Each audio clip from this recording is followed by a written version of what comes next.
Telangana cabinet సమావేశం జరగనుంది. CM Revanth Reddy అధ్యక్షతన మధ్యాహ్నం 3 గంటలకు రాష్ట్ర సచివాలయంలో ఈ సమావేశం జరుగుతుంది. ముఖ్యంగా యువత కోసం ప్రభుత్వం ప్రవేశపెట్టిన రాజీవ్ యువ వికాసం పథకం అమలు అంశంపై ప్రధానంగా చర్చించనున్నారు. దీంతో పాటు ఉద్యోగుల సంక్షేమానికి సంబంధించిన అంశాలపై కూడా చర్చించనున్నారని తెలుస్తోంది. ఈ సమావేశంలో కాళేశ్వరం ప్రాజెక్టుపై ఎన్డీఎస్ఏ, విజిలెన్స్ విభాగాలు సమర్పించిన నివేదిక, మాజీ సీఎం కేసీఆర్ తో సహా బీఆర్ఎస్ నేతలను విచారణకు పిలవడం తదనంతరం పరిణామాలపై చర్చించనున్నారు.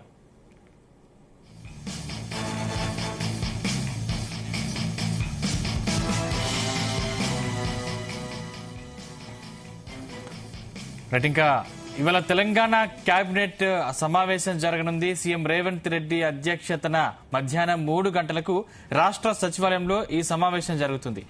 ఇంకా ఇదే అంశానికి సంబంధించిన మరింత సమాచారం మా చీఫ్ న్యూస్ కోఆర్డినేటర్ రాధాకృష్ణ అందిస్తారు. రాధాకృష్ణ. Good morning Sandeep. ఈ రోజు చాలా కీలకమని చెప్పవచ్చు. రాష్ట్ర ప్రభుత్వం కేబినెట్ సమావేశం నిర్వహిస్తుంది. సీఎం రేవంత్ రెడ్డి అధ్యక్షతన ఈ రోజు మధ్యాహ్నం 3 గంటలకు సెక్రటేరియట్ లో యొక్క భేటీ ఉంటుంది. సో చాలా కీలక అంశాలపైన ఈ రోజు కేబినెట్ లో ఎజెండాగా ఉండి వాటిపై చర్చించే అవకాశం ఉన్నట్టుగా తెలుస్తోంది.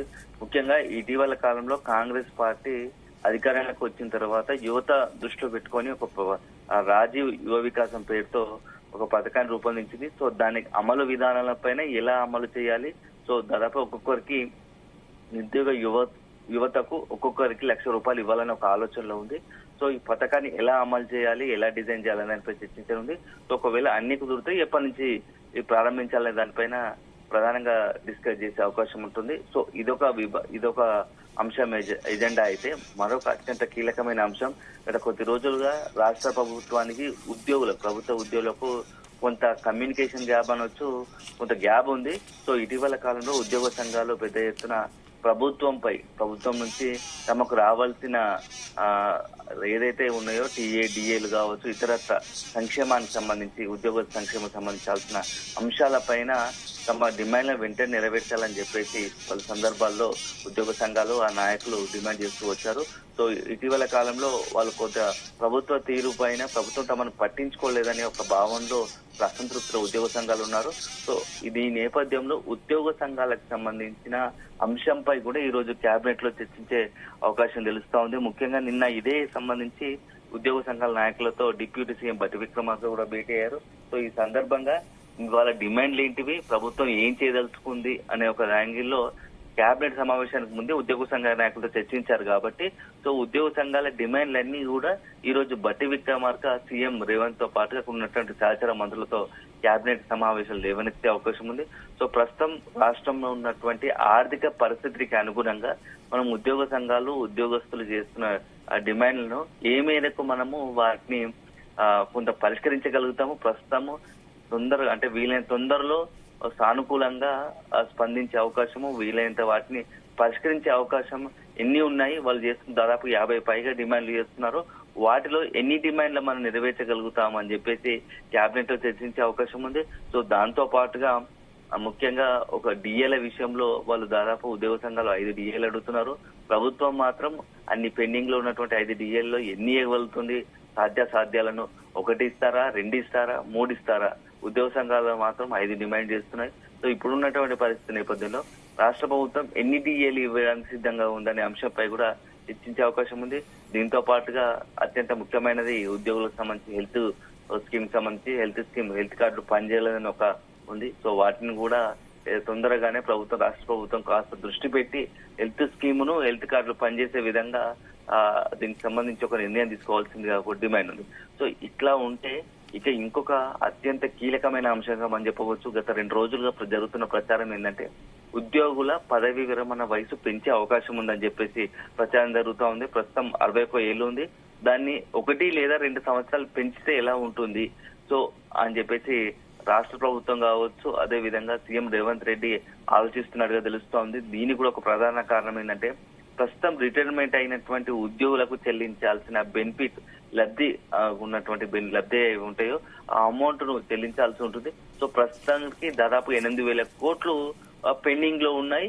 సో ఇప్పటికీ అది కొంత ప్రభుత్వానికి భారంగా ఉంటుంది, వాటిని చెల్లించలేని పరిస్థితి ఉంది. సో దీనికి అదనంగా ఇప్పుడు కొంతమంది మరొక ఉద్యోగులు ప్రతి నెల 800, ఏడాదికి 1000 దాదాపుగా 10,000 మంది కనుక కూడా ప్రతి ఏడాది ఉద్యోగులు పదవి విరమణ పొందుతున్నారు. సో వాళ్ళందరికీ వేల కోట్లలో ఈ యొక్క మొత్తంగా కూడా లబ్ధి చేకూర్చాల్సి ఉంటుంది. వాటికి పదవి విరమణ తర్వాత బెనిఫిట్స్ ఇవ్వాల్సిన అవకాశం ఉంటుంది. సో ఆ ప్రస్తుతానికి అట్లా చెల్లించలేని పరిస్థితి. ప్రభుత్వంపై ఆర్థిక భారం ఉంది. ప్రభుత్వంపై ప్రస్తుతం ఆర్థికంగా కొంత ఇబ్బందికర పరిస్థితి ఉంది. ఎందుకంటే ఒకవైపు సంక్షేమ పథకాలు అమలు చేయాలి, అదేవిధంగా అభివృద్ధి పనులు చూసుకోవాలి, అదే సందర్భంలో ఉద్యోగస్తులను సంతృప్తి పరచాలి. సో ఇట్లా దాదాపుగా 8,000 కోట్లు పెండింగ్ ఉన్నాయి. దీనికి ఇప్పుడు కొత్తగా రిటైర్డ్ వాళ్ళకి మరికొంత కొన్ని వేల కోట్లు అదనంగా భారం పడుతుంది. కాబట్టి సో ఒక ఉపశమనం దొరకాలంటే 1 సంవత్సరము లేదా 2 సంవత్సరాలు ఉపశమనం దొరకాలంటే అందుకే తెలంగాణ ఆర్థిక పరిస్థితిని కుదుర్కొనేంత, రాష్ట్ర ఆర్థిక పరిస్థితి కుదుర్కొనేంత వరకు రిటైర్మెంట్ వయసును కనుక 2 సంవత్సరాలు పెంచితే, 1 లేదా 2 పెంచితే కొంత రాష్ట్రంపై ఆర్థిక భారం పడకుండా ఉంటుంది. ఈ లోపు మనము వనరులను సమకూర్చుకొని కొంత ఆర్థిక పరిస్థితిని బలోపేతం చేసుకునే అవకాశం ఉన్నదనే భావనలో ఉంది. సో ఇది ఎంతవరకు సాధ్యమవుతుంది? ఒకవేళ నిజంగానే గనక వయసును పెంచితే, పదవి విరమణ వయసును పెంచితే ఉద్యోగ సంఘాలు ఏమంటాయి? అదే సందర్భంలో నిరుద్యోగులు కూడా. ఎందుకంటే గత కొద్ది రోజులుగా తెలంగాణకు సంబంధించి నీళ్లు, నిధులు, నియామకాలు అనే అంశం ఎజెండా చుట్టే తెలంగాణ రాష్ట్రం ఏర్పడ్డది. రాష్ట్రం ఏర్పడ్డాక కూడా బీఆర్ఎస్ ఉన్నా, కాంగ్రెస్ ఉన్నా ఈ 3 అంశాలే ఆ తెలంగాణ రాజకీయాలను శాసిస్తాయని చెప్పవచ్చు. సో అలాంటి వాటిలో ఇప్పుడు ఈ యొక్క నియామకాల అంశం కూడా ముడిపడి ఉంటుంది. కాబట్టి మరి ఒకవేళ పదవి విరమణ వయసు పెంచితే నియామకాల అంశానికి కొంత ఇబ్బందికరం అవుతుంది. అదే పరిస్థితి వస్తే తెలంగాణ యువత కావచ్చు, నిరుద్యోగుల నుంచి ప్రభుత్వంపై ఒక పెద్ద తీవ్ర వ్యతిరేకత వచ్చే అంశం ఉంది. సో ఆందోళన నిర్వహించే అవకాశం ఉంటుంది. కాబట్టి దాన్ని ఎలా కట్టడి చేయాల్సింది మరి వాళ్ళంగా. అదే సమయంలో నిరుద్యోగులకు కూడా కొంత సానుకూలంగా, అదే సందర్భంలో ఇబ్బంది లేకుండా కూడా ఈ నియామకాలు జరపాలంటుంది. కాబట్టి ఇది సాధ్యమేనా అనే అంశంపై కూడా కేబినెట్ లో చర్చించే అవకాశం ఉంటుంది. సో మొత్తంగా చాలా కీలకమైన చెప్పవచ్చు. ఈ యొక్క ఉద్యోగుల అంశం కావచ్చు, యువత అంశం కావచ్చు, అదే విధంగా ఇటీవల తెలంగాణ రాష్ట్రంలో నెలకొన్న తాజా రాజకీయ పరిస్థితులపై కేబినెట్ లో చర్చించే అవకాశం ఉంది. ఎందుకంటే కాళేశ్వరం ఎజెండా, కాళేశ్వరం ప్రాజెక్టు చుట్టూ గత కొద్ది వారం 10 రోజులుగా తెలంగాణ రాజకీయాల హీట్ మొత్తం వేడి పుట్టిస్తున్నాయి. ఎందుకంటే కాళేశ్వరం కమిషన్ మాజీ సీఎం బీఆర్ఎస్ అధినేత కేసీఆర్ కు నోటీసులు ఇవ్వడం, అదే సందర్భంగా మాజీ మంత్రి హరీష్ రావుకు, అదేవిధంగా మాజీ మంత్రి ప్రస్తుతం ఎంపీగా ఉన్నటువంటి ఈటల రాజేందర్ కు. సో ఈ 3 కీలక నాయకులు తెలంగాణ ఉద్యమంలో కావచ్చు, తెలంగాణ రాష్ట్రానికి సంబంధించిన 3 కీలక నాయకులకు కాళేశ్వరం కమిషన్ నోటీసులు ఇచ్చిన సందర్భంలో వాళ్ళు ఈ నెక్స్ట్ రాబోయే కొద్ది రోజుల్లోనే, వారం రోజుల్లోనే ఒకరి తర్వాత ఒకరు కాళేశ్వరం కమిషన్ ముందు హాజరు కాబోతున్నారు. సో ఆ కమిషన్ విచారణ సందర్భంలో ఎలాంటి పరిస్థితులు ఉంటాయి, విచారణకు హాజరయ్యే సందర్భంలో ఎలాంటి పరిస్థితులు ఉండాలి, ఎలా ఉండబోతుందని చెప్పేసి కేబినెట్ కూడా చర్చించే అవకాశం ఉంది. దాంతో పాటుగా ఇటీవల కాలంలో విజిలెన్స్ కమిషన్ కూడా మొత్తం కూడా కాళేశ్వరం ప్రాజెక్టుకి సంబంధించి ఒక నివేదిక ఇచ్చింది. సో దాంట్లో ఎవరి పాత్ర ఏంది, ఎవరి వల్ల నష్టం జరిగింది, ఇంజనీర్ల పాత్ర ఎంత, నాయకుల పాత్ర ఎంత, వానికి సంబంధించి ఒక నివేదిక ఇచ్చింది. సో ఆ నివేదికపై కూడా చర్చించే అవకాశం ఉన్నట్టుగా తెలుస్తోంది. ఇవి చాలా కీలకమైన ఎజెండాతో కేబినెట్ సమావేశం కొనసాగే అవకాశం కనబడతా ఉంది. ఎందుకంటే ఇప్పటికే ఒకవైపు ప్రతిపక్షాలు ప్రజలకు ఇచ్చిన హామీలు, కాంగ్రెస్ పార్టీ అధికారంలోకి వచ్చే ముందు ఎన్నికల సమయంలో అనేక హామీలు ఇచ్చింది. సో ఆ హామీలను నెరవేర్చడంలో ఇప్పటికీ విఫలమైందని చెప్పేసి ఒకవైపు ప్రతిపక్షాలు పెద్ద ఎత్తున విమర్శలు, ఆరోపణలు చేస్తున్నాయి. సో ఆ విమర్శ, ఆరోపణ నేపథ్యంలో ఏం చేయాలి, సో వాటిని కట్టడి చేయడానికి ఏం చేయాలని దానిపైన కూడా కేబినెట్ లో చర్చించే అవకాశం ఉంది. సో ప్రతిపక్షాలకు సంబంధించి ఏదైతే ఆరోపణలు, విమర్శలు చేస్తున్నారో వాటిపై ఒక చర్చించే అవకాశం ఉన్నట్టు తెలుస్తూ ఉంది. దాంతో పాటుగా నెక్స్ట్ ఇంకా ఇతరత్ర పథకాలు, ఏదైనా మన పథకాలకు సంబంధించి దేనికి నిధులు కేటాయించాల్సిన అవసరం, అత్యవసరంగా ఏది ప్రధాన ఎజెండాగా ఉంది, మనం ప్రస్తుతానికి ప్రజలకు ఇచ్చిన హామీలో ముందు వరుసలో ఉన్న వాటికి నిధుల కేటాయింపు విషయంలో ఏం చేయాల్సిన అవసరం ఉంది. రాష్ట్రీయంగా ఒకవైపు చూస్తేనేమో రాష్ట్రంలో ఆర్థిక పరిస్థితి మాత్రం ఇబ్బందికరంగా ఉంది. దాన్ని సరి చేసుకుంటూనే ఒకవైపు ఆదాయాన్ని పెంచుకుంటూనే, నిధులు సమీకరించుకుంటూనే, అదేవిధంగా ప్రజల హామీలు నెరవేర్చడానికి ఎలాంటి విధి విధానాలు మనం అమలు చేయాల్సి ఉంటుందనే దానిపైన ఈ రోజు రాష్ట్ర కేబినెట్ చర్చించే అవకాశం ఉంది. దీంతో పాటుగా ఇంకొక ముఖ్యమైన అంశం ఏంటంటే ఇటీవల కాలంలో తెలంగాణ మంత్రివర్గ విస్తరణకు సంబంధించి కూడా ప్రచారం జరుగుతోంది. సో ఈ కేబినెట్ అంశం సంబంధించి కేబినెట్ మంత్రులతో సీఎం రేవంత్ రెడ్డి క్యాబినెట్ విస్తరణకు సంబంధించి కూడా ఒక ఏదైనా తన మనసులో మాట చెప్పే అవకాశం ఉంటుంది. పలానా త్వరలోనే క్యాబినెట్ విస్తరణ ఉండే అవకాశం ఉంది. అధిష్టానం నుంచి దాదాపుగా గ్రీన్ సిగ్నల్ వచ్చింది, త్వరలో పెట్టుకోబోతున్నాం. సో ఎవరైనా వీళ్ళని తీసుకునే అవకాశం ఉంటుంది, ఎవరికి అది కాదు. సో శాఖల మార్పు ఉండే అవకాశం ఉంటుంది. సో అవన్నిటికి కూడా మనం కాస్త అందరం కలిసి పనిచేయాల్సి ఉంటుంది. ఎవరికైనా ఇబ్బందికర పరిస్థితుల్లో క్యాబినెట్ నుంచి తప్పించాల్సి వస్తే ఖచ్చితంగా పార్టీకి కూడా మనము పార్టీకి సేవలు వాడుకుంటాము. దాన్ని ఇంకోలాగా భావించొద్దు అనే ఒక సంకేతాలు కూడా పొలిటికల్ గా కూడా ఇచ్చే అవకాశం ఉంటుంది. సో సహచార మంత్రులకు అనే తెలుస్తా ఉంది. సో మొత్తంగా ఈ రోజు క్యాబినెట్ చాలా అత్యంత కీలకమైన చెప్పవచ్చు. మధ్యాహ్నం 3 గంటలకు జరుగుతూ ఉంది. అన్ని అంశాలపై కూలంకషంగా చర్చించిన తర్వాత సాయంత్రము మంత్రులకు సంబంధించి బృందము ప్రెస్ మీట్ పెట్టే అవకాశం ఉంది. వీలైతే సీఎం రేవంత్ రెడ్డి కీలకమైన ఉద్యోగస్తులకు సంబంధించి కావచ్చు, యువతకు సంబంధించి కావచ్చు, ఇతరత్ర ఏదంటే నేరుగా సీఎం రేవంత్ రెడ్డి కేబినెట్ సమావేశం ముగిసిన తర్వాత మీడియాతో మాట్లాడే అవకాశాలు కూడా ఉన్నాయని చెప్తున్నాయి ప్రభుత్వ వర్గాలు.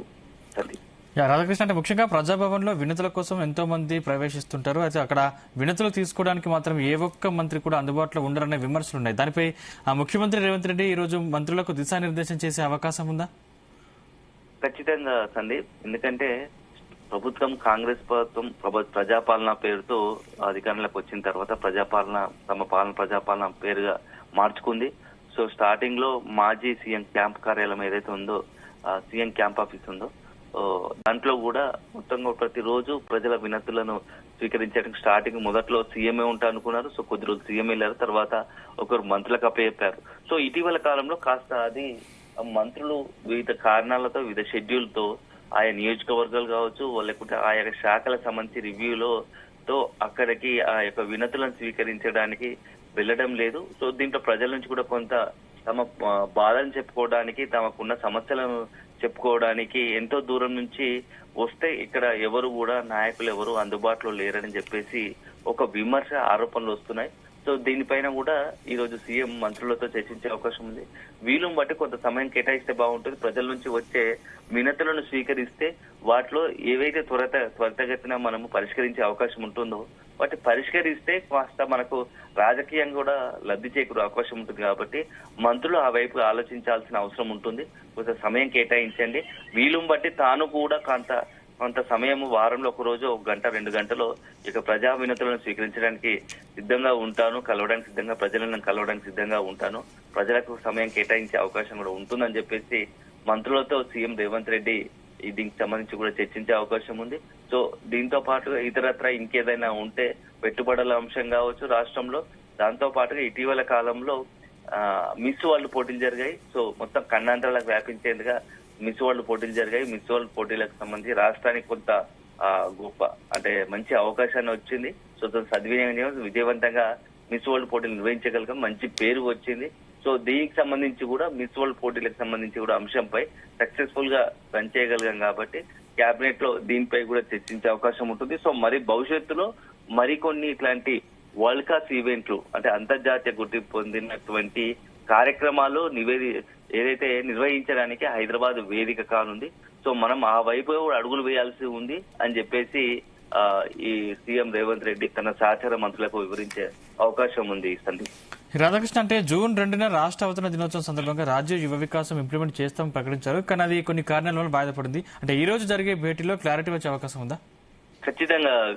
ఎందుకంటే మొదటగా ఎక్కడైతే యువతలో కొంత ప్రభుత్వం పట్ల గాని అదే విధంగా ఉద్యోగ అవకాశాలు విషయంలో నియామకాల పట్ల కొంత అసంతృప్తి ఉంది. త్వరితగతిన చేయాలని చెప్పేసి ఒక డిమాండ్ ఉంది. కాబట్టి దాంట్లో భాగంగా యువతను వీలైనంత వరకు కేవలం ప్రభుత్వ ఉద్యోగులే కాకుండా ఆల్టర్నేటివ్ గా ఇతరత్ర ఉపాధి అవకాశాలు కల్పిస్తే బాగుంటుంది. సో దాంట్లో భాగంగానే యువతకు ఏదైనా తమ స్కిల్స్ కు అనుగుణంగా ప్రత్యేకంగా సొంతగానే వాళ్ళు బిజినెస్ చేసుకునే అవకాశం ఉంటుంది. కాబట్టి దాని కిందే రాజీవ్ యువ వికాసం పేరుతో ఒక్కొక్క వారికి ₹1,00,000 ఒక యువకుడికి ₹1,00,000 ఇస్తే బాగుంటుంది అని చెప్పేసి ప్రభుత్వం భావిస్తూ ఉంది.